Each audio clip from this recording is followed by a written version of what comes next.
guys, Above here, and welcome to today's video where we'll be discussing my ideal day one raid loadouts for not only you, but your entire fire team heading into day one Crota's End on Friday, September 1st. Now, something I want you guys to keep in mind in today's video is we will be covering a ton of weapon options in each slot, and I don't want you guys to have analysis paralysis where you think you have to bring all of these options into the day one itself. These are simply considerations to cover across your fire team, where in reality you'll probably be using 3, maybe 4 weapons per slot that you're most comfortable with. So as someone that's finished top 50 in multiple day one raid races, this is how I've approached it in the past, and it seemed to work out pretty well. Anyways, without further ado, let's get into the video. Kicking things off in the kinetic slot, we have a weapon that needs no introduction. The Wishender is an exotic bow that can one-tap barrier shields, and this will be extremely valuable in a day one raid setting because the Hive have one of 2 champion types. They have barriers and they have unstoppable ogres, and the fact that Wishender can deal with one of those 2 champion types as a primary weapon, it just opens up a ton of loadout variety for you, allowing you to use things like Forbearance or rockets in your special and heavy slots. And the fact that it can also deal with elemental shields relatively well and has high damage per shot against majors, this makes it a must bring for me. Next up, we have Conditional Finality, and this weapon is absolutely outstanding, and for those of you who have used it, you know just how good this weapon is. It also has the ability to intrinsically stop one of the 2 champion types, this time the unstoppable ogres, with both its shatter and ignite pellets that come from the gun. Now, one of the cool things about this is that it also serves as a highly valuable weapon, not only against champions and majors, but actually as sort of an ad clear shotgun in general, because those shatters and ignites will kill pretty much everything in a 10-meter radius. So if you're in a day one raid setting where you're gonna need to bring down majors in an extremely timely fashion, such as defending the plate after the lanterns in Crota's End, this will be a fantastic pick for you guys, especially in those close range settings. Next up, we have Succession, and this is another weapon that doesn't need a huge introduction. It's the highest burst damage per shot with recombination in a single shot outside of something like Izanagi's Burden, which we'll be talking about in a second, but it also can do fantastic sustained damage with a perk like Firing Line if you happen to run out of ammo in your heavy slot. Now, Succession is fantastic for not only killing things like oracles previously in the Vault of Glass, but it can be used to take down majors extremely quickly, something that will be valuable in this raid from range, because as you guys can see, the bridge encounter is almost identical, if not exactly the same as it was in Destiny 1. We have the Annihilator totems on either side, we have a plate, and it looks like we need to construct a bridge. Now, if we're able to shoot across the bridge to help our teammates, a weapon like Succession is going to perform extremely well here. Next up, we have Izanagi's Burden, and this is what I'll likely be running if I do run a sniper in the raid, because the ×4 honed edge shot is simply unmatched for dealing with majors and champions in a timely fashion, and can get you out of some scary situations by killing a major almost instantly. Not to mention the fact that it's extremely valuable in damage rotations with something like a bait and switch rocket, so that's definitely a consideration to have, is bringing Izanagi's Burden into a day one. Next up, we have Striga, and this is one of just a handful of exotic primaries that I'll be recommending today. Osteo is one of the best day one raid exotics, hands down, because the poison tick spread does a fantastic job scaling into endgame content. I know players from top teams have used this weapon across multiple day ones, and it's served them well. I've used it, and it's just a weapon that you can rely on, especially when you're low on ammo and maybe your special slot. Osteo does a fantastic job chipping down enemies and just putting in work. It's an absolute workhorse of a primary, and I highly recommend this one. Next up, we have Arbelist, and this can be used to supplement damage and damage rotations as well, while also doubling down as a barrier weapon that can insta-break champion shields, similar to Wishender. I probably won't be using Arbelist in this specific day one, because most of the bosses don't seem like they're going to be susceptible to precision damage, and if they are, it's likely going to be pretty difficult to use those type of weapons with how much the bosses move around. Now, rockets typically do extremely well against wizard type bosses. I'm thinking of Hashladoon from Scarlet Keep, Novoda from the Disgraced, and the Daughters of Oryx from Kingsfall all get absolutely baked by rockets. So the likelihood that I'll be using something like Arbelist to supplement damage when we're likely going to be dealing with rocket-focused bosses with Iryut and Crota, I don't really see it personally. So I do think that Arbelist has value in this raid, but I don't think it's going to be as high for DPS type setups as it may be otherwise in previous day one raid settings. Next up, we have Wither Horde, and though this weapon has been nerfed in terms of its time of pools on the ground for ad control, I still think it'll be incredibly strong because there will be a ton of thrall in this raid, and Wither Horde will likely insta-kill most of them as they pass through the pool.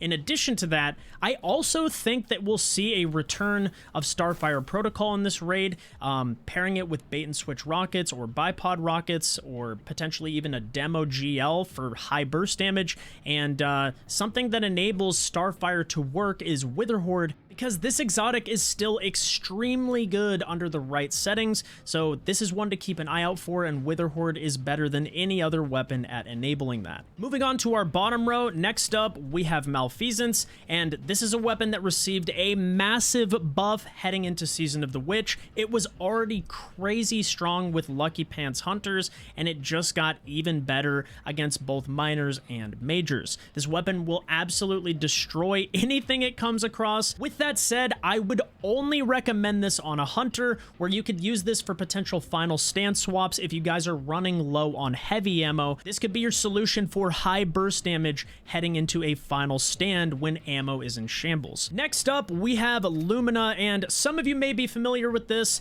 others may not, but Lumina provides a 35% damage bonus for 10 seconds when you provide Blessing of the Sky to your teammates. You simply get kills and then shoot the healing orbs at your teammates to give them a 35% damage bonus as you head into DPS. The only damage buff that actually exceeds this is Banner Shield, but you're also giving up a person to achieve that damage buff, and they're taken out of the damage phase for the majority of the time that you'll actually be damaging, which is why Lumina has become such a meta tactic. Now, you only need one of these in your fire team, so plan accordingly, but Lumina will be massive for maximizing your damage in a day one raid setting. And last but not least, we have Heritage, and this is another one that needs no introduction. This is by far the best slug shotgun in the game, with the highest damage per shot with something like Recombination. Can also achieve really solid sustained damage with perks like Reconstruction and Focused Fury if you do have a close range boss fight. So this is definitely something to keep in mind, and something you can have in the back pocket if you're using exotics in other slots. A couple special considerations to keep in mind here would be the Navigator, which could help you guys keep your relic runners alive, especially if they're having trouble dying with, you know, the increased potency of this day one, as Bungie has already stated. The Navigator could have a very niche use case for help keeping your teammates alive in those really dangerous situations. And I'm not saying that this will be valuable throughout the entire raid, but it does appear that relics are back throughout several parts of this raid, including both the bridge, as you can see here, and also Oryx, to help potentially either stun the boss or do damage to the boss like it was in Destiny 1. Using the Navigator to provide Woven Mail's 60% damage resist could be a very niche pick for one specific person, especially if they pair it with something like Cenotaph, if you guys are able to tag champions for ammo throughout the raid. And the last two considerations that I would have in the kinetic slot would be Fatebringer due to the hand cannon buff, and Rufus's Fury, as I know many of you guys enjoy running that weapon in PvE. Moving on to the energy slot, we have Forbearance, which may be one of the most obvious picks heading into day one. The combination of Chain Reaction and Ambitious Assassin is just absolutely disgusting, and has worked for me like a charm in previous day one raid settings. With that said, if you guys don't have this weapon available, you can substitute it for a weapon like Harsh Language, which is a world drop that rolls with destabilizing rounds and is really solid in a similar role. We also have Vox Obscura with random rolled versions of the Dead Messenger dropping this week, and that could also be a fantastic option heading into Crota's End. Next up, we have a Trace Rifle, and it doesn't have to be any specific Trace Rifle. I'm running Akasha's Dejection, but you can also run something like Path of Least Resistance or Hollow Denial or any of the other fantastic Trace Rifles out there. Shoot to Loot could be huge, especially in the bridge encounter where you may see heavy ammo across the bridge, and using Path of Least Resistance to grab that ammo from afar could help you guys survive when you may have run out of ammo otherwise. So Shoot to Loot Trace Rifles, definitely something to keep in mind. And next up, we have Trinity Ghoul, which I feel like is one of the most criminally underrated exotics in the entire game. It typically only gets used by me when I'm actually running day one raids, but in King's Fall, it put in work in the boss room and helped me generate so much heavy ammo, and especially with how many Thrall are in this raid, you should be able to proc the Lightning Rod perk over and over and over again. Next up, if you guys need a legendary primary weapon, the Ikelos SMG or Mida Mini Tool or Funnel Web or any of those in that category, whichever one you guys prefer, those are all great, obviously, for close range ad clear, which could help supplement other long range weapons in your kinetic slot like Izanagi's Burden or Arbelist. If you guys decide to go that route, having these weapons on hand in your secondary slot could be a fantastic choice. Next up, we have Wilderflight. Now, this one can serve multiple purposes. It can be used for bait and switch damage rotations if you're using auto-loading, or you can use it strictly for disorienting grenades to blind enemies, which is always helpful in day one raid settings when you're trying to figure out mechanics under stressful conditions, right? You're usually low on health, you're swarmed by enemies, and you're trying to figure out how to progress the encounter. Using things like blinding nades and a machine gun to simply clear ads and give you a bit of breathing room can be extremely helpful. It doesn't have to be Wilderflight, but I do think that this is the most potent option of those out there today. Next up, we have Sunshot. Now, this weapon is absolutely disgusting after the hand cannon buff this season, which buffed it by 20% against red bars and 75% against majors, which just allows this thing to chew through ads with ease. It gives it that actual exotic primary feel, and I can highly recommend this weapon, especially if you're going to be running solar, like on something like Blade Barrage on a Hunter or Well of Radiance on a Warlock. Use this with Ember of Empyrean to extend not only Radiant for increased damage, but also Restoration to keep you guys alive in a day one raid scenario. Next up, we have Merciless, and this weapon is absolutely incredible for burst damage as a special weapon. With that said, it does have specific conditions that need to be met to get it to that point, including leaving one ad alive to proc the kill clip type effect on this. With that said, if you're able to meet those conditions, Merciless could help supplement damage in a damage rotation incredibly well, and is overall a fantastic option as a supplementary DPS weapon in the special slot. Next up, we have the Staccato, and I picked this one because it has Shoot to Loot, which, as I noted earlier, could be incredibly valuable in encounters like the bridge, where you may see ammo extremely far away on the other side of the arena that you wouldn't be able to get otherwise, and weapons like this will allow you to do that. And on top of this, I went with Explosive Payload because it scales extremely well into underleveled content, such as day one raids or Grandmaster Nightfalls. I use these all the time, and if you guys don't want to use a Trace Rifle and you want to use something like a primary weapon, Shoot to Loot Scouts are a fantastic option. Next up, we have the Cartesian Coordinate. This is simply just a DPS fusion rifle to help with bait and switch rotations. If you guys need supplementary damage and you're using exotics elsewhere, this could be a solid option. With that said, you can also go with a controlled burst fusion rifle. Granted, they aren't as common as the Cartesian Coordinate, but if you guys have a solid controlled burst fusion rifle with something like Envious Assassin or Overflow on weapons like the Plug 1 or the brand new Strand fusion rifle, you guys can also go with that as well. They do fantastic damage over time. And last but not least, we have what will likely be a very controversial one in Divinity. Now, the only situations I'll be using this in are really extraneous ones where either the boss roams out of a tether frequently, or we can't get up in the face of the boss to tractor them with Tractor Cannon to achieve those 30% debuffs at all times. The boss that comes to mind would be Ear-Ute in this situation, because wizards tend to have some crazy movement and can move around quite a bit. So if that situation arises, Divinity would be valuable in that case, but otherwise we'll be using other debuff options such as Tether or Tractor Cannon. Moving on to the heavy slot, first up we have the Apex Predator with Reconstruction and Bait and Switch. Now you can obviously supplement this for something like a Cold Comfort, which is probably the best in slot option right now, but I figure most of you guys have a crafted Apex Predator at this point with how much Last Wish farming was done last season. So Reconstruction, Bait and Switch, one of the best DPS options in the entire game, especially when you supplement it with things like Izanagi's Burden or other damage sources across the board. You can use Bait and Switch to your advantage and deal a ton of damage in a very small window of time. Next up, we have Galahorn, and this is probably the most obvious pick of the entire video.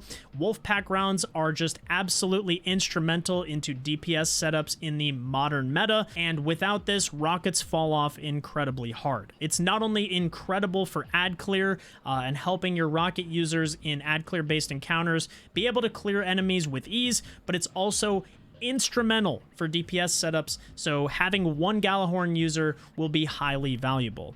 Now, you guys are probably wondering why I have a second Apex Predator here, and this all comes down to my previous video where I recommended and tested Bipod, where it actually stacked up relatively close against Bait and Switch for total damage output. So if we either have a longer damage phase or situations where we're going to be having to run relics and you may not be able to get your fully optimized damage, where you have to switch through your weapons. For example, I'm thinking of encounters like Templar in the Vault of Glass, or even War Priest in Kingsfall, where you may just need someone to dump 4 or 5 rockets really quickly and then run that relic. A bipod rocket would be the perfect solution for situations like that. And another one that comes to mind in a very similar role would be the Cataphract GL3. Now, this one is probably going to be much more rare amongst the viewers of this video, but it can roll with Envious Assassin and Bait and Switch, where you can dump up to 18 grenade launcher shots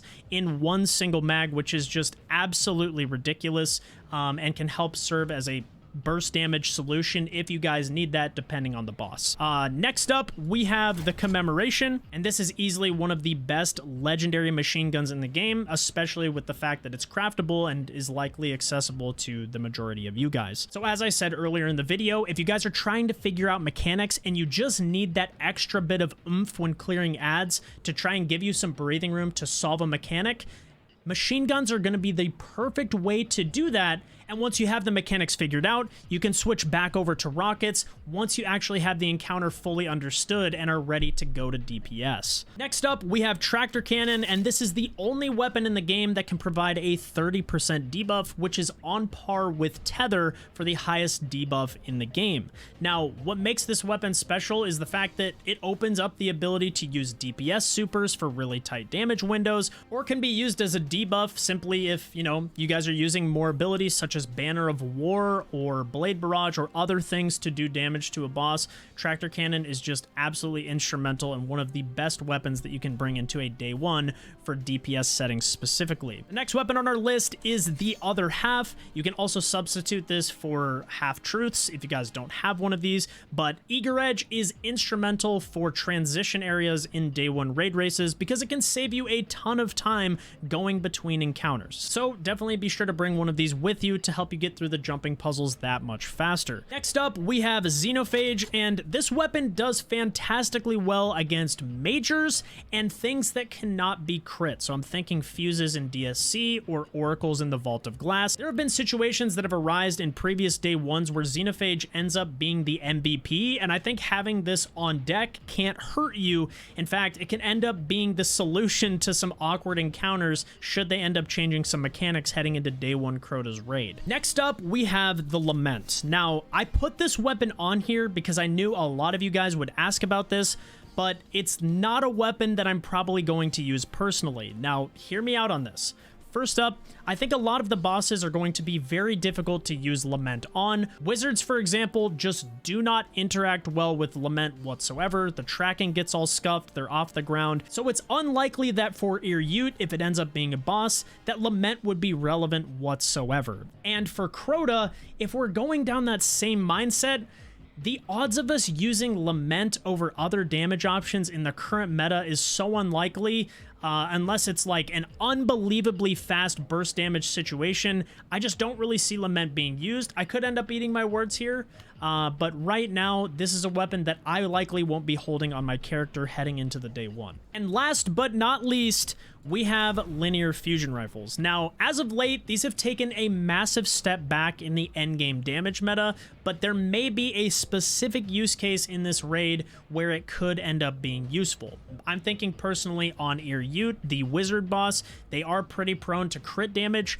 so that could be quite useful in those raid settings, but seeing that rockets are so strong against wizards as well, it's kind of hard for me to imagine actually using a linear fusion rifle, especially on a boss like Crota that's hunched over a lot of the time after being stunned. It just seems like it would be awkward, so it's something to keep in mind, but it's unlikely that we'll be straying away from rockets in this day one raid setting. And the last honorable mention is Thunderlord. I know a ton of you guys are going to mention it in the comments, so I figured I'd give you my thoughts on it.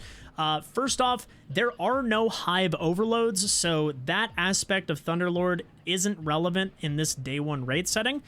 So for me, I would rather go with a weapon like Commemoration and use my exotic slot elsewhere. Obviously, Thunderlord is a great weapon, but you have so many fantastic options with exotics that you can open up if you're not using an exotic heavy weapon like Thunderlord and add clear encounters. So I would go for something like Commemoration instead. Anyways, guys, that's gonna do it for all of my recommended weapons and loadouts for the day one Crota's End raid. I hope you guys found this video useful, and it's starting to get the cogs turning a little bit on, you know, potentially what the encounters could look like and which subsets of weapons you guys want to organize as a team heading into the day one raid. I wish all of you guys the best on Friday. Go get those day one emblems. Thank you so much for watching, and I'll catch you guys next time. Peace.